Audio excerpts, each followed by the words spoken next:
Kwa hiyo bwana ndio ilikuwa hivyo. Haya. Na wewe wale wake zako wa ndoa kabisa halali wanakufanyia hivyo. Kwa muda nafikiria wewe una moyo wa chuma. Pole sana ndugu yangu. Lakini kama unavyojua ndugu yangu, huko ni mapenzi hasa muda wako. Kwa sababu hakuna kitu kibaya, kitu ambacho unategemea kabisa kukupa furaha ndio kinakunyima furaha. Na kuona kabisa ndugu yako yale maumivu yale kama nayaona unayopitia, kwa sababu ukienda huku mzozo, ukirudi huku mzozo. Alafu sasa mbaya zaidi usikute hata matatizo yenyewe wakwambii. Ningekuwa mimi umri wangu huu, chachu kwa mama. Lakini wewe mpaka mkatu kuja kuomba ushauri kwangu mimi, inaonyesha dhahiri shahiri kwamba wake zako wewe unawataka. Wote nawapenda, ninawapenda na wahitaji. Siku zote unasemaga anayekuja kuomba ushauri sio kwamba mwenyewe hana cha kuamua, ameshaamua kwenye akili yake. Kashatengeneza kila kitu. Ila sasa kuja kuomba ushauri kile, je, anachotaka kukiamua, je, kipo sahihi? Na kwa mwenyewe mimi najua kabisa umeshaamua kila kitu. Ila kuja kuomba ushauri kujiridhisha tu kibinadamu. Sisi wanaume bwana, mimi ndo najua maumivu na najua hawa, yaani tusimungunye maneno. Wake zako wewe wanakunyanyasa sana, yani tena sana, kwa sababu inafikia siku, kuna siku moja mimi nimekosa chakula, nina njaa, nikaenda kwa bibi mkubwa, nikaenda mama, mimi nataka chakula. Yaani mama yangu mimi anipikie chakula, kati chakula natafuta nyumbani kwangu naacha. Una wake wawili. Changamoto.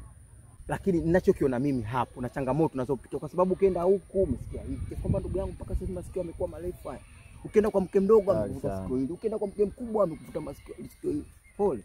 Ushauri wangu mimi sasa, mpunguze mmoja. Ndio. Sasa labda hamna njia nyingine yoyote tofauti na kuacha mmoja, labda njia nyingine tofauti labda. Njia zingine zipo, lakini ndo zile za maumivu. Unajua nini ndugu yangu? Mimi mwenzako nimeelewa sana na mababu. Kabla sijamaliza mimi babu yangu, marehemu babu yangu mpaka anafariki, aliona kama 56. Hataki ujinga. Ilikuwa naenda kwenu analeta chuma. Lakini sasa nikisema hivyo, zile changamoto ambazo unazipitia, nani anaumia? Lakini ni ushauri tu wa kiume. Haina maana kwamba ndo urudi nyumbani uchukue karatasi, sio. Rafiki yangu kanipa ushauri na kwa taratibu. Ni sana. Taratibu, ongea naye.